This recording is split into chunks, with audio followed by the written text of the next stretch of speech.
श्रीमद ने लिखा, क्या लिखा है भाई जी? आत्म एक आत्मा काम एक आत्मार्थ नो बीजो नहीं मन रोग। क्या? एक आत्मा की प्राप्ति मेरा काम है और मेरे मन में कोई दूसरी बीमारी नहीं है। देखो, काम एक आत्मार्थ नो बीजो नहीं मन रोग। ऐसी वृत्ति होनी चाहिए। 24 घंटे हो गए, वो तो मेला तो 6 घंटे 8 घंटे का था और बच्चे को अभी तक माँ नहीं मिली। बहुत तकलीफ में है बच्चा। क्यों? आपको तो मिला दें? हमें आत्मा मिलेगा कि नहीं मिलेगा ये तो भगवान जाने। कोशिश करेंगे तो क्यों नहीं मिलेगा, लेकिन उस बच्चे को मिला सकते हैं। मिला दें? ये अम्मा जी करेंगे, मिला देंगे। ये बहुत दयावान होती है ना बच्चों के प्रति। ये जानती हैं बच्चा खो जाए तो कैसा लगता है। यहाँ बच्चा खड़ा था, वहाँ उसकी माँ दिखी। जरा समझना, अब बच्चे को माँ दिखी और माँ को बच्चा दिखा। पुलिस वालों ने कह दिया था कि जब तेरी माँ मिल जाए तो तू हमें बता देना, तो हम तुझे तेरी माँ दिला देंगे। कहा था ना। तो दौड़ के पुलिस वालों के पास जाएगा, ए भैया पुलिस वाले थे, वो है मेरी मम्मी। क्या? माँ भी दौड़ करके पुलिस वाले के पास जाएगी कि तुमने, वो है मेरा बच्चा? नहीं जाएगी। कहाँ जाएगी? माँ बेटे की तरफ और बेटा माँ की तरफ किस रफ्तार से जाएगा? पैसेंजर गाड़ी की रफ्तार से कि पार्सल से कि सुपर फास्ट? जितनी तेज रफ्तार उनके पैरों में होगी उतनी तेज रफ्तार से वो भागे एक दूसरे की तरफ और जाकर एक शब्द मुंह से नहीं बोला। कोई उलहना नहीं, तू कहाँ चला गया था, माँ ने बेटे को नहीं दिया, बेटे ने माँ को नहीं दिया, कोई उलहना नहीं। बस एक दूसरे से लिपट गए, चिपट गए। क्यों? समझ गए ना? अरे भाई, पर को जानना, पर से लिपटना चिपटना नहीं। अपनी माँ को जानना और उससे लिपट भी जाना और चिपट भी जाना। पर पदार्थों को जानना, पर उनसे चिपटना नहीं, लिपटना नहीं। और अपने समझे ना, अपने आत्मा को जानना और उसमें जमना भी है, रमना भी है, उसे ही वहीं ले जाना है। दोनों में फर्क है। वो एकम नेक हो गए दोनों माँ बेटे। पुलिस वाले ने देखा कि बच्चा भागा तो घबराया कि यदि बच्चा गायब हो गया तो मेरी नौकरी जाएगी। उसकी माँ मिले चाहे नहीं मिले उससे कोई फर्क नहीं पड़ता, क्योंकि मेरी ड्यूटी उसकी माँ की खोजने की नहीं है। लेकिन बच्चा तो मेरी कस्टडी में है, वही गायब हो जाए तो वो भागा तो वहाँ देखता है कि बेटा माँ में, माँ बेटे में। आप जानते हो माँ में और पत्नी में कितना फर्क होता है? बता दो। माँ और पत्नी में कितना फर्क होता है बताऊं? एक मारवाड़ी का बेटा पत्नी और माँ को छोड़कर परदेश चला गया। पत्नी को भी छोड़ गया और माँ को भी छोड़ गया घर पे, और परदेश चला गया कमाई करने। और पुराने ज़माने में मारवाड़ी जाते थे, 10-20 साल में आते थे, वहाँ जाके कमाई करते थे। आना जाना इतना आसान तो था नहीं, कमाई कर करा करके आते थे 10-5 साल में। अब वो 10-5 साल में लौट के आया तो माँ ने छाती से लगा लिया और पूछा, बेटा समय पर खाना तो मिल जाता था, तू बहुत कड़क चाय पीता है, तुझे वो कड़क चाय मिल जाती थी कि नहीं, कोई पिलाने वाला था कि नहीं, तो सब पूछती है क्या। लेकिन ये नहीं कहती है कि तेरे बिना हमने यहाँ कितनी तकलीफ होगी, कि हमें रोटियों को खाने की व्यवस्था भी नहीं थी, ये बरसात में कितना पानी टप टप करता था, गर्मियों में कितनी परेशानी हमने भोगी, वो कुछ भी अपनी तकलीफ माँ नहीं बताती है, समझ में आई ना, और उसकी ही पूछती है और उसी की व्यवस्था में लग जाती है, कोई उलझना नहीं। अब पत्नी के पास गया फिर तो जाते ही तो मुँह फेर लेगी, सीधे मुँह बात ही नहीं करेगी। जब मनाएंगे मुश्किल से तो बात करने को तैयार हुई, तुम तो जाके वहाँ गुलछर्रे उड़ा रहे थे और हमने यहाँ कितनी कितनी तकलीफें होगी। समझ में आया? माँ में और पत्नी में कितना अंतर होता है। पराई औरत की तो मैं बातें ही नहीं करता।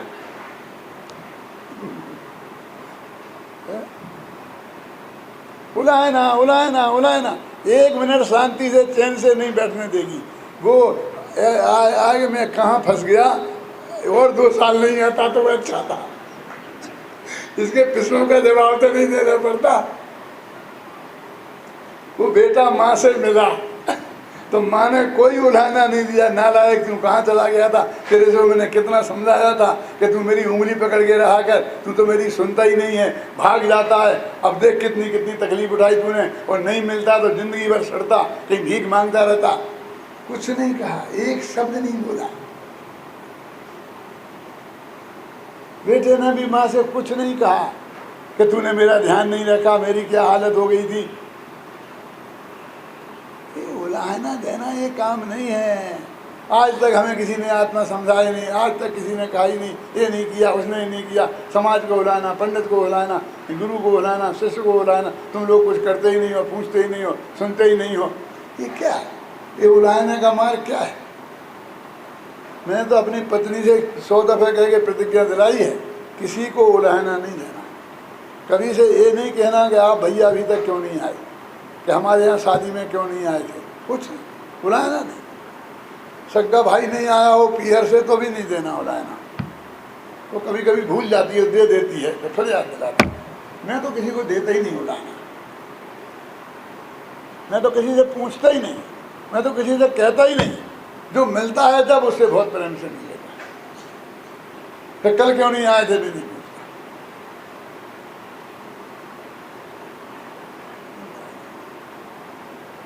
हमारे गुरु भी ऐसे ही थे, बहुत प्रेम करते थे हमसे, बहुत बात चले आप कल पर सोच नहीं सकते, जो बहुत से लोग जानते हैं, बहुत बात प्रेम रखते थे।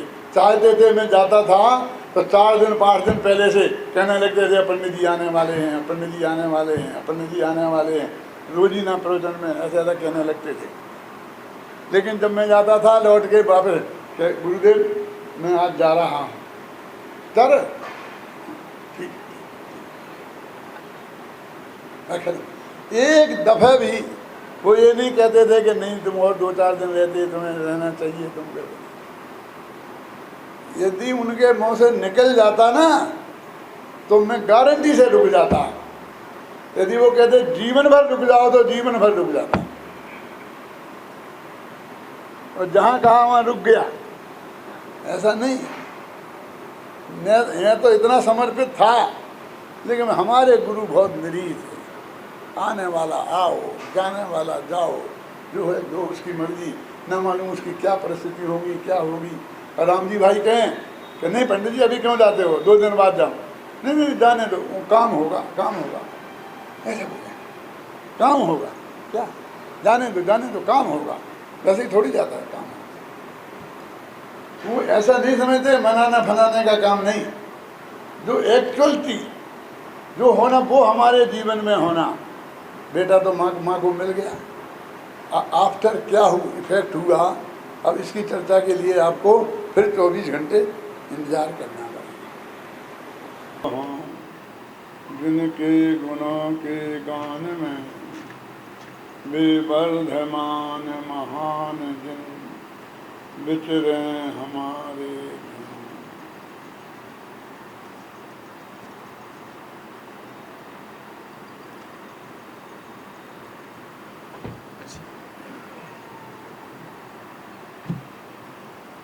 वही मैं रास्ते में आ रहा था, एक बहन ने मेरे से कहा कि आप क्रमबद्ध पर्याय नहीं समझा सकते।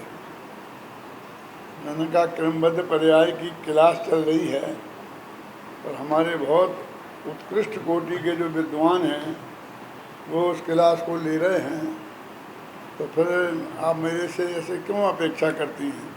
तो उन्होंने कहा वो सूती सूती था कुछ, वो मेरी समझ में नहीं आया। तो मैंने कहा सूती समझा दूंगा। देखो, आत्मा जैसे हर चीज़ होती है ना, उसकी चार चीज़ें होती हैं। वस्तु, उसकी लंबाई, उसकी चौड़ाई और उसकी मोटाई। बताना ये समय सार है ना, तो ये कहलाती है लंबाई, एक कहलाती है चौड़ाई, एक कहलाती है मोटाई। तो आत्मा एक वस्तु है और वो कितना लंबा है, कितना चौड़ा है और कितना मोटा है, तब वो एक वस्तु सिद्ध होगा ना। तो आत्मा के जो प्रदेश हैं असंख्यात, उसकी अपेक्षा चौड़ाई गिनी जाती है। आत्मा की जो अनंत अनंत पर्याय हैं, अनादि से लेके अनंत काल तक, उनकी अपेक्षा लंबाई गिनी जाती है। और आत्मा में जो अनंत गुण हैं, उनकी अपेक्षा आत्मा मोटाई गिनी जाती है। माने आत्मा अनादि अनंत लंबा है, असंख्यात प्रदेशी चौड़ा है। ख्याल में है ना? असंख्यात प्रदेशी चौड़ा है और अनंत गुण वाला मोटाई है। ऐसा अपना ये भगवान आत्मा है। अनंत जो गुण आत्मा में रहते हैं वो तो सब एक साथ रहते हैं। आत्मा के प्रत्येक प्रदेश पर प्रत्येक गुण है। ऐसा नहीं कि ज्ञान यहाँ हो, सुख यहाँ हो, ऐसा नहीं है। अब जो भी असंख्य प्रदेश हैं, हर एक में वे अनंत गुण हैं। अब पर्याय अनादिकाल से अनंत काल तक होती हैं। तो वे कैसे होती हैं कि एक के बाद एक होती है, क्रम से होती हैं। कि एक के बाद एक होती है ये तो ठीक, लेकिन इसके बाद यह भी नक्की होता है।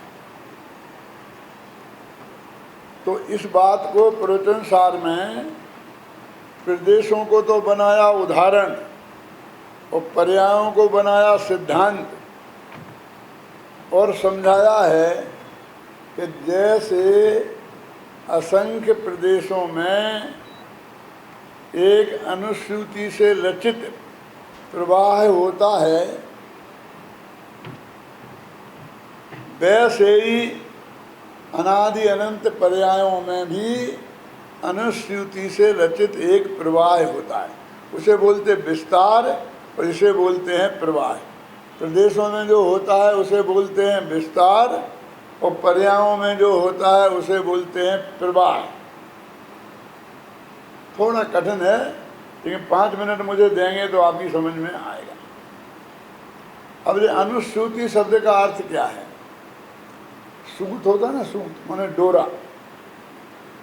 सुई में डोरा डाला और उससे अपन मोतियों में जो छेद होते हैं उससे एक माला बना लेते हैं।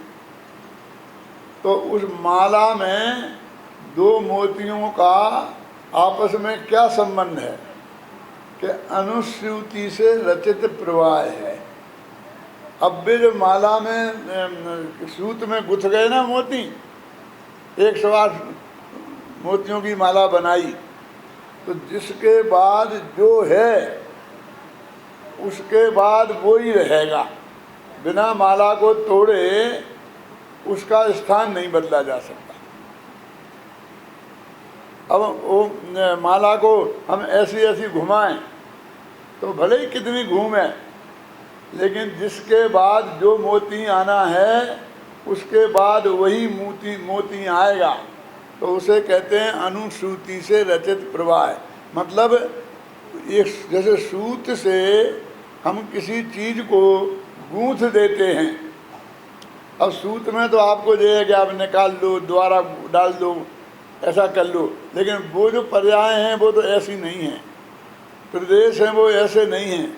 इसलिए जो माला अपन मोतियों की मत रखो, मोती रखो लेकिन वे संगमरमर के मोती और संगमरमर के ही डोरा, और ऐसी माला बना करके अपन दरवाजे पे लगा देते हैं मंदिर की, संगमरमर की, माने जिसके बाद जो है उसमें से उसे परिवर्तन जहाँ संभव ही नहीं हो।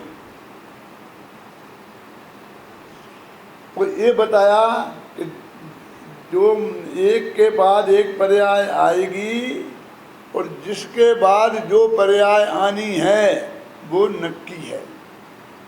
3 काल के जितने समय हैं, अनादि काल से लेके अनंत काल तक, प्रत्येक जीव की उतनी पर्यायें हैं, प्रत्येक द्रव्य की, प्रत्येक गुण की कितनी पर्यायें हैं? अनादि काल से लेके अनंत काल तक के जितने समय हैं उतनी, और एक एक समय में एक एक पर्याय खचित है।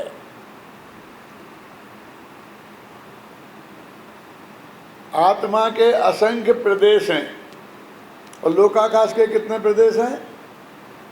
ये तो पढ़ा दिया होगा ना, उसके भी असंख्य प्रदेश हैं। एक जीव के भी असंख्य प्रदेश हैं, लोकाकाश के भी असंख्य प्रदेश हैं, धर्म द्रव्य के भी असंख्य प्रदेश हैं, अधर्म द्रव्य के भी असंख्य प्रदेश हैं, और काल द्रव्य असंख्य हैं, उनके प्रदेश नहीं, प्रदेश तो एक ही है। तो अभी क्या कह रहे हैं कि जैसे कि अपना आत्मा पूरा लोकाकोश में फैल जाए तो फैल सकता है, क्योंकि दोनों के बराबर प्रदेश हैं, और एक बार फैलता भी है कभी, जब केवल ही समुद्घात होता है। तो केवल ही समुद्घात में एक समय ऐसा आता है कि आत्मा के असंख्य प्रदेश आकाश के, लोकाकाश के एक एक प्रदेश में खचित हो जाता है, डबल नहीं रहते हैं। आकाश के प्रदेश भी एक और आत्मा का प्रदेश भी एक। अब वो किस प्रदेश, अब वो हो गया ना, फैल गया, तो अब जो मेरठ वाला जो प्रदेश मेरठ में होगा ना, और एक जयपुर में भी होगा, क्योंकि जयपुर में सारे लोकाकाश में फैल गया ना आत्मा, तो आप जयपुर मेरठ वाले प्रदेश को यहाँ से तोड़कर जयपुर में रख दो और जयपुर वाले प्रदेश को यहाँ ले आओ, ये संभव नहीं है। क्या? क्योंकि उनके बीच में एक अनुसूति से रचित प्रवाह है। अनुस्यूति, ये शब्द मैं बोल रहा हूँ, मैं सुई में डोरा डालकर और इससे जो माला बना ली जाती है उसे बोलते अनुस्यूति से रचित प्रवाह। अब अपने धोती है ना, तो फैला सकते हैं, तो कितनी लंबी है कितनी चौड़ी है आ जाएगा ना आप, फिर इसे घड़ी भी कर सकते हैं। तो आप कहते हो जब वो आत्मा जीव घड़ी हो जाएगी ना, घड़ी, और घड़ी हो के मेरा आत्मा यहीं असंख्य प्रदेश में आ गया। अब देखो सारे प्रदेश मेरठ में ही हैं, वो जयपुर में जो फैले थे वे भी मेरठ में ही हैं। दिक्कत समझ में आई ना? तो वो कहते हैं कि ये संकोच विस्तार है जीव में, इसलिए ऐसा होता है, लेकिन फिर भी वो व्यवस्था नहीं बदलती है। कौन सी? कि किसके बाद कौन। थोड़ा आया समझ में? थोड़ी करता हूँ स्पष्ट। वो जो ये है ना, अब इसके एक प्रदेश यहाँ, एक यहाँ, एक यहाँ, ऐसे है ना, ऐसे ऐसे सब। अभी इसे मैंने ऐसी घड़ी कर दी, तो अभी जिसके बाद जो था उसके बाद वो ही रहेगा, भले ही इकट्ठे हो जाएं। माने में प्रदेशों में ये नक्की है। आपको मालूम हो तो आत्मा बीच के 6 प्रदेश छोड़कर, 8 प्रदेश छोड़कर, और बाकी के प्रदेश ऐसे घूमते रहते हैं 24 घंटे निरंतर। लेकिन जिसके बाद जो नंबर का प्रदेश था वो बदलता नहीं। अब चूंकि उन 2 प्रदेशों में कोई अंतर ही नहीं है, है ना, तो हमें पता ही नहीं चलता कि बदला क्या नहीं बदला। क्यों? अब कैसे जाने कि मैं जो कल कुर्ता पहने था वो नहीं है, आज भी वो नहीं है, दूसरा पहन के आया हूँ कि वो ही है। क्यों? जैसा वो था जैसा ये था। एक जगह से खादी आई का थान आया, दर्जी को दे दिए और उसने एक ही दर्जी ने बना दिए और एक से बस पड़े अंदर में उठा करके नौकर दे देता है, मैं पहन लेता हूँ, मुझे नहीं पता क्या है। अब मैंने बदला क्या नहीं बदला, क्योंकि वे दो सब प्रदेश एक से हैं, इसलिए हमें कुछ पता नहीं चलता और उसके बदलने से कोई हानि लाभ भी नहीं है। लेकिन है ऐसा अब पर्यायों का कि अनादिकाल से अनंत काल तक जितने 3 काल के समय हैं, हमारी प्रत्येक द्रव्य की, हमारी क्या, प्रत्येक गुण की एक एक पर्याय एक एक समय में खचित है। अब जो 10 साल पहले जो पर्याय होनी थी, मान लो अब हम कहेंगे नहीं वो पर्याय आज लाएं हम, तो वो तो हो चुकी, कैसे लाएं? तो अभी 10 साल बाद होने वाली पर्याय है तो उसे तोड़ के वहाँ से यहाँ ले आएं, तो वहाँ तोड़ते ही द्रव्य में एक कट लग जाएगा, तो द्रव्य के 2 टुकड़े हो जाएंगे। समझ गए? कि हमें क्या चाहिए, जो हम क्यों करके लगाएंगे कट? इसलिए लगाएंगे कि हमें मोक्ष जल्दी चाहिए, जल्दी मोक्ष जाना है। कि आप ही तो कहते हो कि जल्दी से कोशिश करो, यानी मनुष्य भाव निकल जाएगा तो फिर कभी भी 3-4 गति और 84 लाख योनियों में न मालूम कहाँ कहाँ भटकोगी, कहते हो ना। तो हमें जल्दी होनी चाहिए ना। तो मोक्ष पर्याय को हम काट के यहाँ लाएंगे तो हमारी क्रमबद्ध पर्याय में आज से लेकर जब हमें मोक्ष जाना था तब तक के जितने भी समय हैं उनमें जितनी पर्यायें वो हैं संसार की, और मोक्ष के बाद तो संसार की पर्याय आएगी नहीं, तो वे कहाँ जाएंगी? तो मोक्ष के आने के बाद वे संसार की पर्याय बाद में आएंगी कि हम फिर बाल में डाल देंगे, खत्म तो कोई होगी नहीं। इसलिए वो बात बहुत गड़बड़ है। कौन सी? हमारी जो इच्छा है वो बहुत बेहूदी है, वो वस्तु के स्वरूप को तोड़ती है।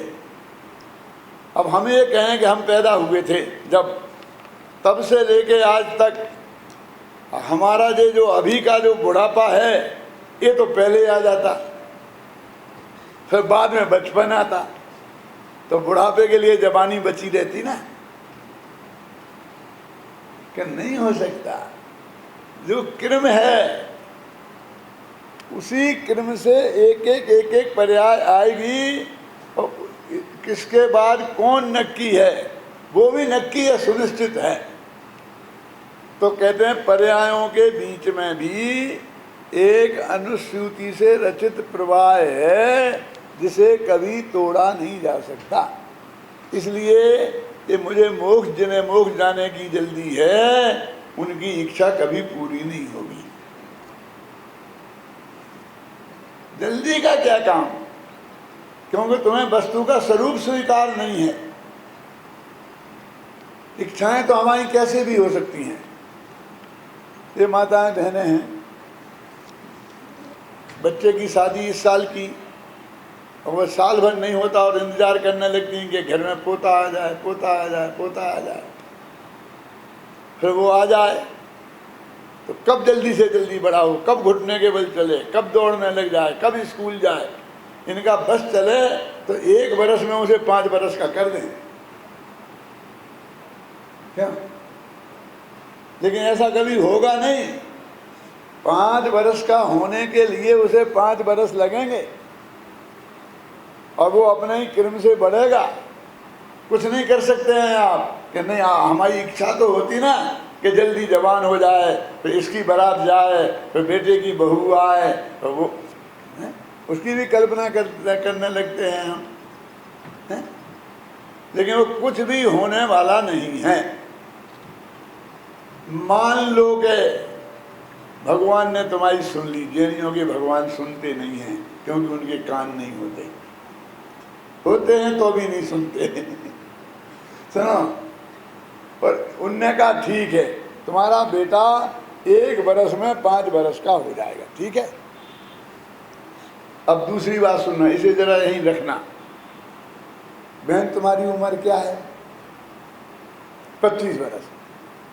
कि मैं गत साल आया था तब भी मैंने पूछी थी, तब भी तूने 25 साल बताई थी। क्या बात है, तेरी उम्र बढ़ती ही नहीं है क्या? महिलाएं चाहती हैं कि मेरी उम्र तो बढ़े ही नहीं, और बेटे की 1 बरस में 5 बरस बढ़े। कैसी इच्छा है? बेटा को जल्दी बढ़ाना चाहती है और अपने को बिल्कुल बढ़ाना ही नहीं चाहती है, बिल्कुल वहीं खड़ा रखना चाहती है। हो सकता है 10 साल बाद आऊं और फिर पूछूं कि बहन तेरी उम्र क्या है, तो फिर बताया 25 साल।